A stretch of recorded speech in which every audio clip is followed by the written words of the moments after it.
আলহামদুলিল্লাহ। আমরা দোয়া করি আল্লাহ তাআলা হযরতের হায়াতে বরকত দান করে, সকলে বলেন আমিন। এখন পাগড়ি দেওয়া হবে হযরতের উপস্থিতিতে এবং কারীদের উপস্থিতিতে পাগড়ি দেওয়া হচ্ছে।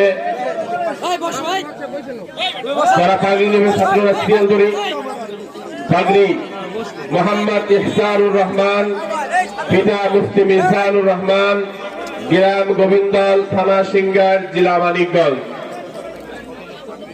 আমাদের প্রিয় মোহাম্মদ ইহসানুর রহমান, পিতা মুফতি মিজানুর রহমান, গ্রাম গোবিন্দল, থানা সিংগার, জেলা মানিকগঞ্জ। মোহাম্মদ ইশফাকুর রহমান, পিতা মুফতি মিজানুর রহমান, গ্রাম গোবিন্দল, থানা সিংগার, জেলা মানিকগঞ্জ। মোহাম্মদ আদনান বিন আব্দুর রহমান, পিতা মোহাম্মদ আব্দুর রহমান, গ্রাম খড়ারচক, থানা ধামরাই, জেলা